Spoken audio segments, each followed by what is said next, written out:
Hello बच्चों, क्या हाल चाल आपके, कैसे हैं आप। देखो, आज के इस सेशन में मैं आपको जो 11th class and 12th class का जो एग्ज़ाम का पैटर्न होगा, सिलेबस कंटेंट किस मोड में होगा, कितना हमारे अकाउंट्स के अंदर में आपका सिलेबस किस किस अटेम्प्ट में होगा, उसके बारे में डिस्कशन करेंगे। कोई चैप्टर डिलीट हुआ है उसके बारे में भी स्टडी करेंगे। मतलब सारी बातें इस सेशन को बहुत ध्यान से अपने पास रखेंगे और मेरे बच्चों आप अब अटेंटिव हो जाओगे, सीरियस हो जाओगे पढ़ाई को लेकर। क्योंकि देखो, अभी तक हमें नहीं पता था कि कब क्या सिलेबस आने वाला है और आप एक पैटर्न को फॉलो कर रहे थे। उस पैटर्न में छोटा सा चेंज है, वो मैं आपको यहाँ पे आपसे शेयर करता हूँ। एक चीज़ और कि अब जैसे आपको पता है कि टर्म 1 जो होगा आपका, वो टोटल आपका MCQ बेस्ड होगा। टर्म 2 जो होगा बच्चे, वो सब्जेक्टिव होगा, और अगर एबनॉर्मल सिचुएशन होता है तो वो भी MCQ बेस्ड हो जाएगा।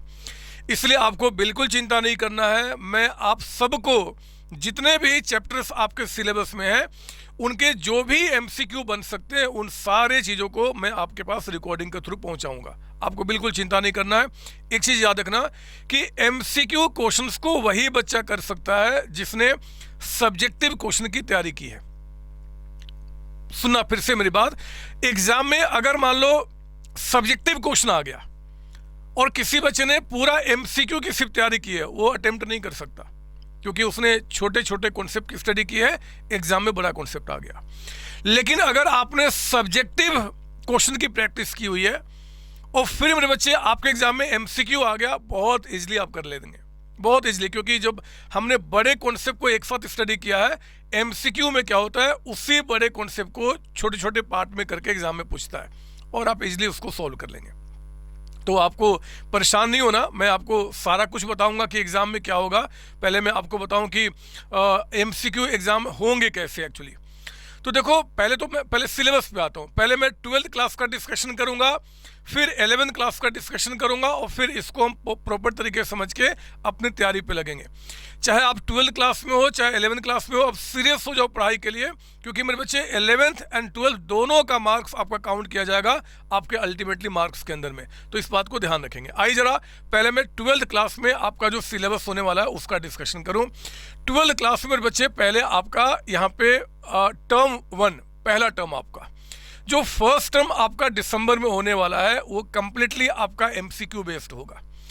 40 मार्क्स का आपका MCQ होगा और 10 मार्क्स का आपका यहाँ पे प्रोजेक्ट होगा। प्रोजेक्ट आपके स्कूल वाले जो सर है वो बताएंगे क्या प्रोजेक्ट बनाना है, उसके हिसाब से आपको तैयारी करना है, ठीक है ना। तो टोटल 50 मार्क्स आपका यहाँ पे हो गए। सेकेंड टर्म में फिर से आपका 50 मार्क्स का होगा, है ना। तो सुनेंगे मेरी बात। अब यहाँ पे समझने वाली बात है कि जो आपका टर्म 1 है MCQ बेस्ड पेपर 90 मिनट्स का, इसमें मेरे बच्चे आपका पार्ट 1 है और पार्ट 2 है, part A part B। Part A में आप देखो, पहले पार्टनरशिप की अकाउंटिंग जो आपने सीखा हुआ है, फंडामेंटल ऑफ पार्टनरशिप आपका टर्म 1 में कवर किया गया है। चेंज इन प्रॉफिट रेशियो आपका यहाँ पे कवर किया गया है। फिर आपका यहाँ पे admission of partner, admission fundamental में याद है ना आपका कौन कौन से टॉपिक्स है। एडमिशन ऑफ पार्टनर को क्या हुआ, यहाँ पे कवर किया गया है। लेकिन जो आपका रिटायरमेंट है, डेथ ऑफ ए पार्टनर है एंड डिसोल्यूशन, वो टर्म 2 में चला गया है। सुनो, अभी दिखाऊंगा मैं, अब ऐसे मत बोलो कि क्या कर रहे हो आप। तो मेरे बच्चे आपका फंडामेंटल्स आ गया, चेंज इन प्रॉफिट रेशियो आ गया, एडमिशन ऑफ पार्टनर आपके पास आ गया, वो यहाँ पे कवर हुआ। सबसे इंपॉर्टेंट बात, उन्होंने सिलेबस को लिखते समय valuation of goodwill, valuation of goodwill जो आपका है वो कहाँ कवर होगा उन्होंने कहीं नहीं बताया है। ये अंडरस्टूड है मेरे बच्चे, वो यहीं पे कवर होगा इसी के अंदर में, क्योंकि इसके बिना ना तो आप इसको सॉल्व कर पाएंगे ना इसको सॉल्व कर पाएंगे। तो वैल्यूएशन ऑफ गुडविल जो है आपको यहीं पे स्टडी करना है। समझ में आ रही बात। ये मत बोलना कि सर उन्होंने कहीं लिखा नहीं है, वो नीचे डिस्क्रिप्शन में लिखा हुआ है, मैं पहले बता दूं क्या नाउ। इसके बाद आप देखो कंपनी अकाउंट्स में जो अकाउंटिंग फॉर शेयर्स है, मतलब इश्यू ऑफ शेयर्स, वो पूरा का पूरा उन्होंने यहीं पे कवर किया हुआ है। हमने बड़े मस्त तरीके से आपको पढ़ाया हुआ है। आप पूरे क्लास को एंड करेंगे फिर तो ये बच्चे का खेल बन जाएगा। और हूँ ना, अभी MCQ कराऊंगा, अब चिंता नहीं करें, जल्दी कराऊंगा ना। इसी के अंदर में देखो, अब आपका आ गया एनालिसिस ऑफ फाइनेंशियल स्टेटमेंट। जिसमें फाइनेंशियल स्टेटमेंट ऑफ कंपनी, जिसमें कि कंपनी का प्रॉफिट लॉस बैलेंस शीट कैसे बनता है, हेडिंग सब हेडिंग सब मैंने डिस्कस करके आपको लेक्चर दिया हुआ है, वो आप यहाँ पे स्टडी करेंगे। और मेरे बच्चे अकाउंटिंग रेशियोज, मतलब ये उन्होंने 2 बार यहाँ लिख दिया आपका, तो अकाउंटिंग रेशियो मतलब जो रेशियो एनालिसिस है वो भी उन्होंने यहाँ पे कवर किया हुआ है। ये आपका टर्म 1 है। टर्म 1, तो टर्म 1 में क्या क्या आ गया, फंडामेंटल ऑफ पार्टनरशिप आपके आ गए, चेंज इन प्रॉफिट रेशियो आ गया, वैल्यूएशन ऑफ गुडविल आपका आ गया, और फिर आपका एडमिशन ऑफ पार्टनर। एक बात और, जो लेक्चर्स मैंने आपको दिए हैं ना, उसमें एडमिशन, रिटायरमेंट, डेथ, सब जगह एडजस्टमेंट्स भी मैंने बताया है मेरे बच्चों। आपके सिलेबस में एडजस्टमेंट्स को उन्होंने यहाँ पे कवर नहीं किया है। जो डिटेल देखेंगे कहते हैं कि भैया एडजस्टमेंट छोड़ दो, नहीं पढ़ाना बच्चों को, लेकिन वो बहुत छोटा सा कॉन्सेप्ट है, कोई बड़ी बात नहीं है, पता नहीं उन्होंने क्यों नहीं किया। आप पूरा पढ़ जाना, उसका फायदा जब आप बड़े हो जाएंगे ना, जब आप अपने कल को बीकॉम सीए में सीएस करेंगे, वहाँ पे बहुत मस्त आपको बेनिफिट मिलेगा, दूसरे बच्चों से हमेशा आगे रहेंगे। ये तो एक फ़ायदा होना ही होना है। दूसरी बात कि जहाँ पे एडजस्टमेंट्स को मैंने आपको सिखाया हुआ है, उस क्वेश्चन में सिर्फ एडजस्टमेंट्स नहीं है, उसमें आपका गुडविल का वैल्यूएशन भी है, आपका जो रिवोल्यूशन अकाउंट का कॉन्सेप्ट जो आपको पढ़ना है वो भी है, ट्रीटमेंट ऑफ गुडविल, सब कुछ पढ़ना है। सिर्फ एक लाइन का वहाँ पे ट्रीटमेंट आपको नहीं पढ़ना। तो मैं बार बार कह रहा हूँ कि जो लेक्चर्स आपके पास गए हुए हैं उसमें एडजस्टमेंट्स जो हैं, एडजस्टमेंट्स वो भी आपको क्लासेज पढ़ जाना है, वो भी टॉपिक्स पढ़ जाना है, क्योंकि उसमें जो 99% कंटेंट है ना वो आपके काम का है, वो आपको पढ़ना 12 क्लास में। सिर्फ 1% एडजस्टमेंट वाली बात आपको नहीं पढ़नी है, तो सीख लेना, 2 मिनट का टाइम लगेगा, वो आपको आगे फायदा कर देगा, कोई दिक्कत थोड़ी है, नॉलेज ही तो गेन कर रहे हैं। जो आपका MCQ सीरीज बनाऊंगा उसमें एडजस्टमेंट्स को कवर नहीं करूंगा। क्लियर ना, इस बात को ध्यान रखेंगे। तो एनीवे आपका ये, अब जो बच्चे ने जिसके स्कूल में इसके जगह पे आपका कंप्यूटराइज्ड अकाउंटिंग है, उनका ये सिलेबस है। मैंने इसके बारे में कुछ नहीं बताया, क्योंकि ये अगर कोई बच्चा इसको ऑप्ट किया है तो अपने जो एग्ज़ाम आपका जो स्कूल के टीचर है उनके हिसाब से बात कर लेंगे। तो क्योंकि 99% बच्चे इसी को फॉलो करते हैं मेरे बच्चे, तो ध्यान रखना ये आपका टर्म 1 हुआ। टर्म 1 जिसमें MCQ बेस्ड क्वेश्चन होगा, fundamental, change in profit ratio, admission, valuation, goodwill, सब मिला के आपका 18 क्वेश्चंस बनेंगे, 18 मार्क्स के आपके। फिर आपका यहाँ पे जो इश्यू ऑफ शेयर्स आपका है उसे 12 मार्क्स के क्वेश्चन बनेंगे, बड़ा अच्छा खासा उन्होंने वेटेज दिया यहाँ 12 नंबर का। एनालिसिस ऑफ फाइनेंशियल स्टेटमेंट के अंदर में आपका 10 मार्क्स का क्वेश्चन आपका होगा, है ना, अकाउंटिंग रेशियो मिला के। तो मतलब जितना क्लास में आपने पढ़ा है वो मोर देन एनफ है, फिर भी मैं MCQ में आपका और कवर करूंगा। ये आपका हुआ मेरे बच्चे टर्म 1। तो ये आपका हो गया कितना, 40 और 10 मार्क्स आपका प्रोजेक्ट का, टोटल 50 मार्क्स का पेपर हो गया। ये टर्म 1 था। नाउ इसके बाद जो मोस्ट इंपॉर्टेंट बात आपको बताना चाहता हूँ यहाँ पे टर्म 2 के बारे में, ये डिस्क्रिप्शन है, ये जो आपका PDF है मैं इस वीडियो के डिस्क्रिप्शन में भी डाल दूंगा, आप वहाँ से डाउनलोड करके डिटेल्स आप देख सकते हैं, है ना। ये सारे टॉपिक मैंने चेक कर लिए, एक एक टॉपिक को बहुत अच्छी तरीके से मैंने क्लास में आपको पढ़ाया हुआ है, सब कुछ मेरे बच्चे, सब कुछ। Now come to term 2, 12 class का टर्म 2। अगेन यहाँ पे 40 मार्क्स का पेपर आपका, ये सब्जेक्टिव है मेरे बच्चे, यहाँ पे MCQ नहीं है। ये MCQ कब बनेगा, अगर कोविड का आपका सिचुएशन बना, एबनॉर्मल सिचुएशन, तो आपका तो कोई दिक्कत नहीं। मैंने कहा ना, सब्जेक्टिव की तैयारी आप की हो तो MCQ आराम से कर सकते हैं। हम इसका भी MCQ कराएंगे आपको, इसका भी कराएंगे, आप चिंता नहीं करो, है ना। तो आप देखना टर्म 2 में 40 मार्क्स अगेन आपका यहाँ पे, और 10 मार्क्स आपको दिया गया आपके प्रोजेक्ट के लिए, 50 मार्क्स का ये पेपर हो गया। सबसे इंपॉर्टेंट बात टर्म 2 में आपके लिए जो खुशखबरी है, मैं खुशखबरी नहीं मानता लेकिन आप बदमाश बच्चे हैं, कि यहाँ पे देखो आपका टर्म 2 में NPO आपका 10 मार्क्स का है। NPO आपका 10 मार्क्स क्वेश्चन यहाँ पे बनेंगे, जो पहले से था वो भी सेम चीज चल रहा आपका मेरे बच्चे। रिटायरमेंट, डेथ एंड डिसोल्यूशन यहाँ पे उन्होंने डाल दिया 12 मार्क्स के अंदर में, ठीक है ना। कंपनी अकाउंट्स में ध्यान रखना, अकाउंटिंग फॉर डिवेंचर से, और मैं आपको बता दूं ये सिर्फ और सिर्फ आपको यहाँ पे इशू पढ़ना है। जो लेक्चर्स मेरे गए हैं ना वो इशू प्लस रिडम्पशन के हैं, तो रिडम्पशन वाली क्लास से जो है ना अब आपको नहीं पढ़ना, आप उसको छोड़ देना। आगे जो बच्चे क्लास लेंगे उनके पास रिडम्पशन का लेक्चर जाएगा ही नहीं, है ना। तो जो बच्चे क्लासेज पहले से ले चुके हैं उनको क्या करना है, सिर्फ इशू ऑफ डिवेंचर्स पढ़ना है, रिडम्पशन को छोड़ देना है ना। वो पता नहीं क्यों उन्होंने मना कर दिया। मैं तो चाहता हूँ पढ़ाना चाहिए था आपको, अच्छा नॉलेज गेन होता, बड़े मस्त तरीके से मैंने आपके लिए क्लासेज रिकॉर्ड की थी, इतनी मेहनत करता हूँ, एक एक क्लास को रिकॉर्ड करने में 5 से 8 साल लगाता हूँ, एक एक क्लास को रिकॉर्ड करने में, और वो डिलीट कर देते हैं बदमाश लोग, पता नहीं क्यों। बट एनीवे आपके लिए खुशी की बात है, इशू ऑफ डिवेंचर आपने क्या करना है जी, और ये 8 मार्क्स अजीब की बात है जी, 8 नंबर कुछ है नहीं उसमें पूछने वाला, सिंपल सा टॉपिक है।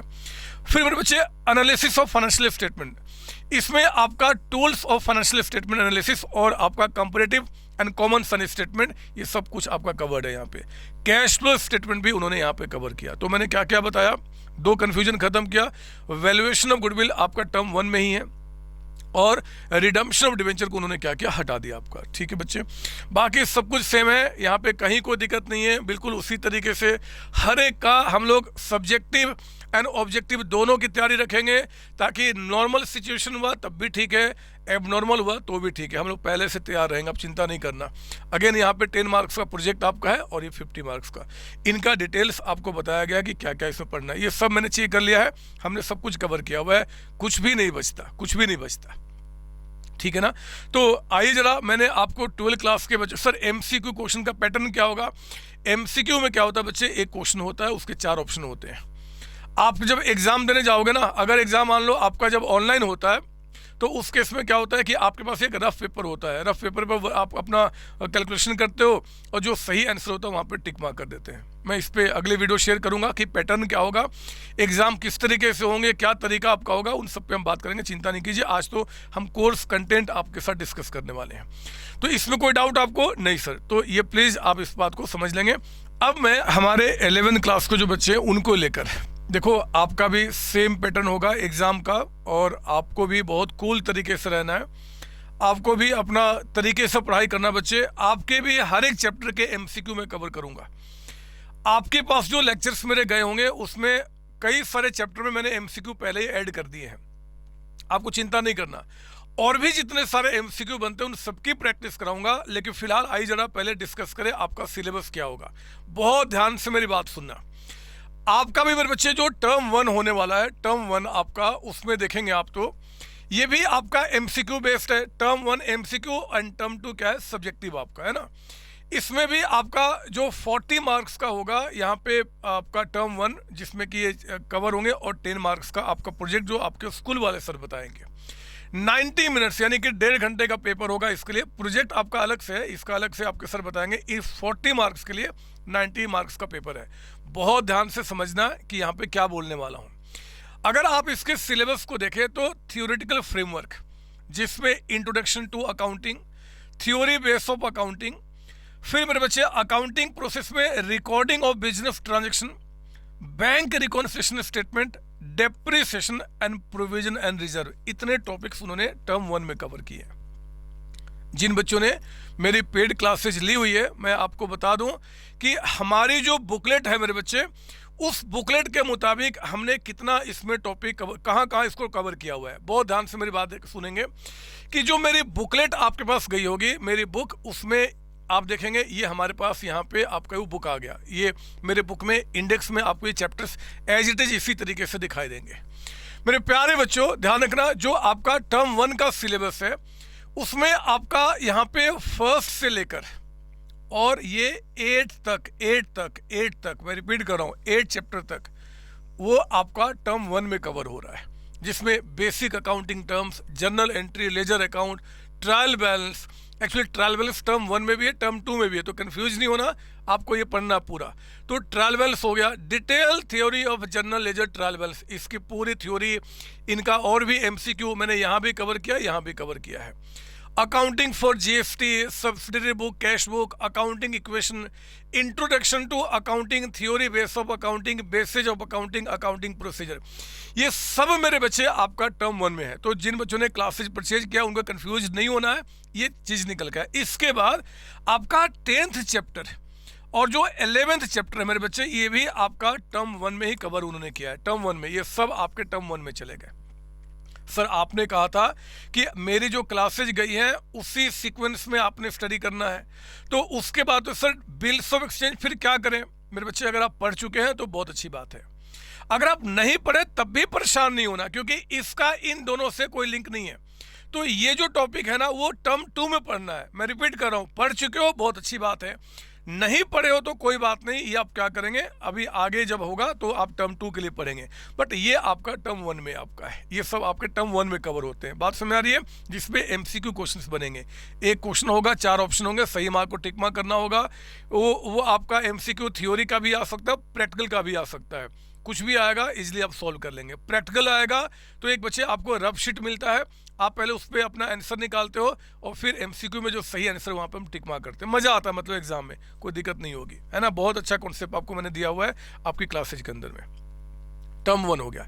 इसके बाद मेरे बच्चे जितने भी चैप्टर्स दिख रहे हैं, अच्छा हाँ एक चीज और बता दूं, ये देखो, ये जो 15th चैप्टर है ना, 15 जो मैंने यहां डाला था, ये भी आपका टर्म 1 में कवर्ड है। मतलब एक क्लास इसके अंदर में 1.5 घंटे का वो भी पढ़ जाना है। सर हमें कोई परेशानी होगी? बिल्कुल परेशानी नहीं होगी। एक्चुअली ये अच्छा होता है कि इनके बाद पढ़ा जाए, तब भी कोई दिक्कत नहीं है। अगर आप इसको पहले पढ़ लेते तब भी पूरी बात समझ में आएंगी। ये कंप्लीटली मेरे बच्चे थ्योरी बेस्ड चैप्टर है। तो ये जो 15th है ना, वो 11th के बाद पढ़ेंगे, मतलब ये सीक्वेंस चलते चलते आएंगे, ये फिर ये और फिर ये, ऐसे आपका स्टडी होगा टर्म 1 का। Now come to term 2। कोई भी टॉपिक्स याद रखना आपके सिलेबस से काटा नहीं गया है। जैसे 12th क्लास वाले में रिडम्पशन ऑफ डिबेंचर हटा दिया गया, ऐसा आप में कुछ भी नहीं है मेरे बच्चे, सब कुछ पढ़ना है और उन्होंने अच्छा किया ना। ये जो आपका बिल्स ऑफ एक्सचेंज है, इन सब में मैंने एमसीक्यू डाला हुआ है। आप देखेंगे बिल्स ऑफ एक्सचेंज में, डेप्रिसिएशन में, सब में एमसीक्यू डाला हुआ है। और जिन बच्चों के पास एमसीक्यू नहीं पहुंचा, कॉल ऑफिस से आएगा और आपको एमसीक्यू दिया जाएगा, आपको बिल्कुल चिंता नहीं करना है, ठीक है ना।